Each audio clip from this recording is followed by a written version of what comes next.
Hello, everyone. Before I start this interview, I would like to state that this interview will be recorded and shared for educational purposes. If you agree, please state I agree. I agree. Okay. Hello, everybody. My name is Benjamin Wright. I'm a business major at State College of Florida. I'm interviewing Mr. Eric Avery. He's the CEO and owner of First Class Designers.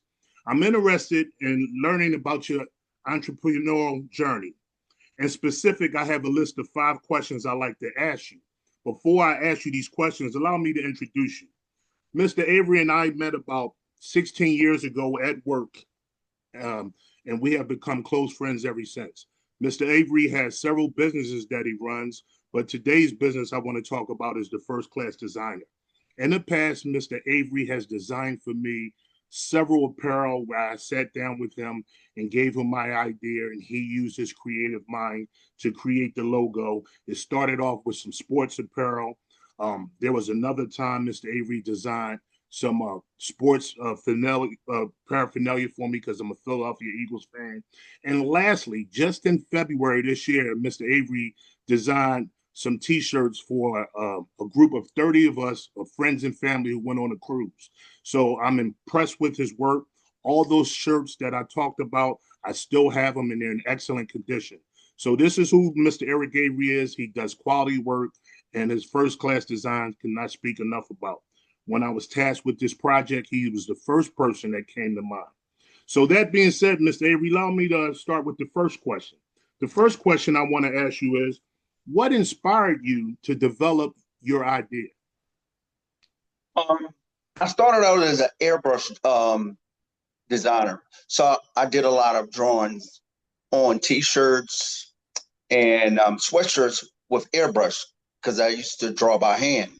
And a gentleman introduced me to the world of silkscreen printing because one time I was doing duplicate shirts for a family reunion all by hand, Mm, airbrushing them. He said there was a better way, and he took me to a gentleman's business, and the rest was history. okay, that's interesting. Okay. My second question to you, Mr. Avery, is how long did it take you to master your craft?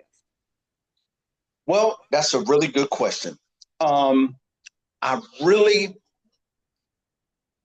don't believe that I have mastered my craft.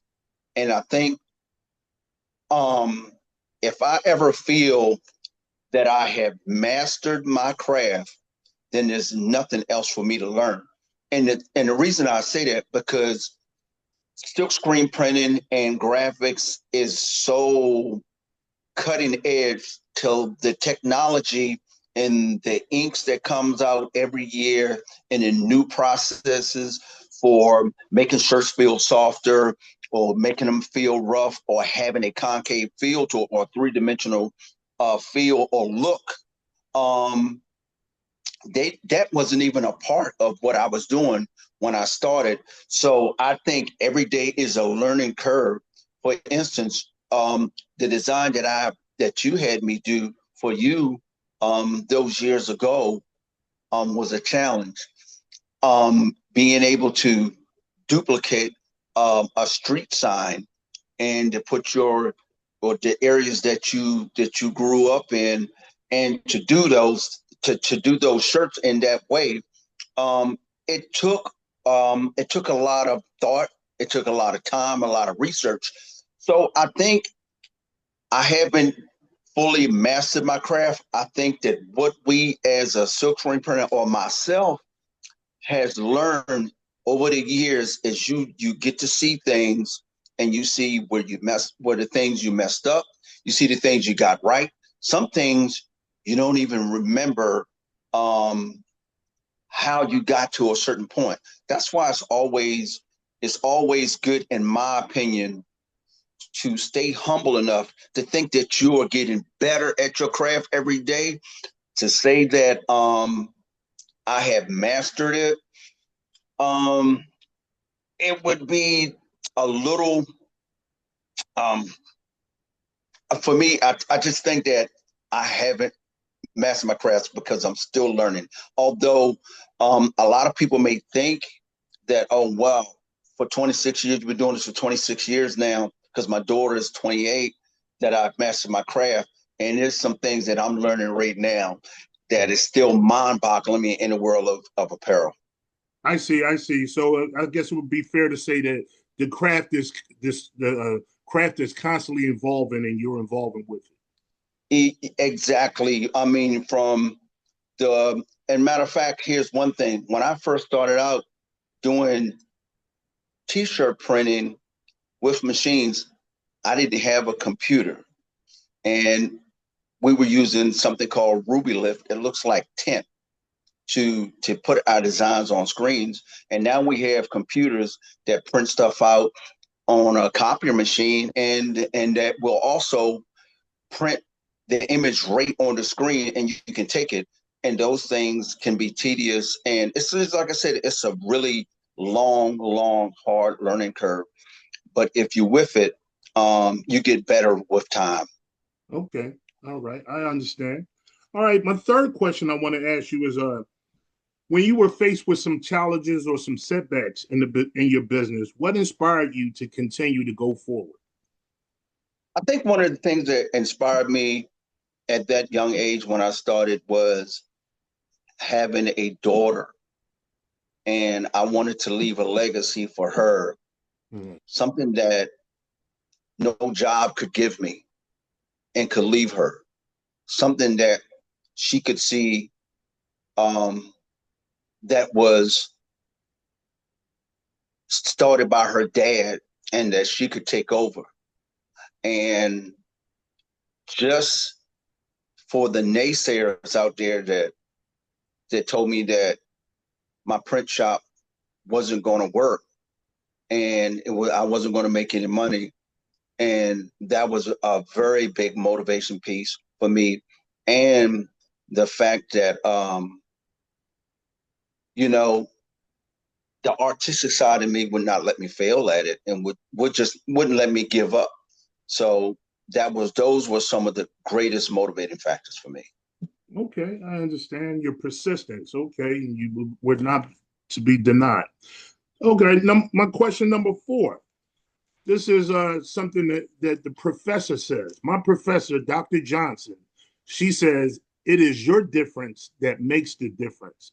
And from that quote, I want you to describe to me what is unique about your business. What makes your business different from your competition? I think what makes first class designers different than my competition is that I think outside of the box. Mm-hmm. And I guess what I'm trying to say is, there are just certain things that are the industry standards. Yes.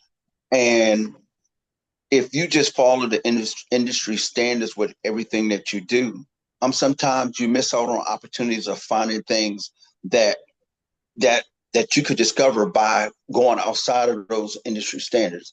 And at First Class Designers, we strive for a first class product each and every time, whether it's for a customer that comes in and only wants one t-shirt or a customer that comes in and wants 1,000 t-shirts. Both customers will be treated the same, because some of my first time customers that ordered 12 shirts from me ordered 1,200. And I've always believed that no matter what we do not follow the industry norms. And we haven't, and we never will.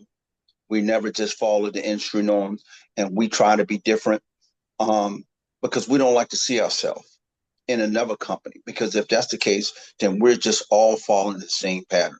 So we just strive to be different. We strive to try to come up with new ideas. And it's just not, every day isn't going to be the same. Right. I understand. So you're very versatile. Okay. And the last question I want to ask you is what advice would you give someone who is trying to become an entrepreneur? The advice I would give someone out here that's trying to become an entrepreneur is to never give up on your dreams. Right. Never give up on your dreams. Stay away from the naysayers. Never be too um, too proud to take creative criticism. Right. Those are some of the big things. And don't be afraid to start small. Don't look at a first class designer and say, oh, well, he has this type of equipment. And I can't afford that equipment. Well, when I first started off, I couldn't afford that equipment. Stay persistent. Stay around people who does the craft, the same craft as you. Learn when you can. Go to the conventions that they have. There's conventions for everything. There's conventions for hats. There's conventions for cups. Whatever it is that you are trying to become an entrepreneur in, do the research. Find when they're having conventions. Go to workshops. Do all those things and stay busy. Take notes. And I will say this is one of the most important things in entrepreneurship. Although right now I'm doing this interview with you with my tablet, but I write a lot of stuff down. I put some things in the cloud, but I also have a journal because sometimes the internet does not work. And if you need to go back and look at your notes, you have them there. Take notes, stay persistent, work hard, and never give up. And you're going to fail at some things. Remember, there's a lot of people out here that started a business and it failed, but never give up. Never give up. For out of every 10 businesses that succeeds, there's 100 that fail. Right. So you just have to be persistent. Well, I appreciate that, Mr. Avery. I'd like to take this time to thank you again for all your valuable expertise and knowledge about being an entrepreneur. And thank you for sharing this information with my classmates and I. And once again, you have been so helpful. And thank you again. I cannot thank you enough. And I hope that you continue to prosper and do well in your business. And I'm quite sure my classmates will learn a lot from this interview. I appreciate that. And thanks for having me. All right. Have a good day, Mr. Avery. You do the same. All right. Bye-bye. Bye-bye.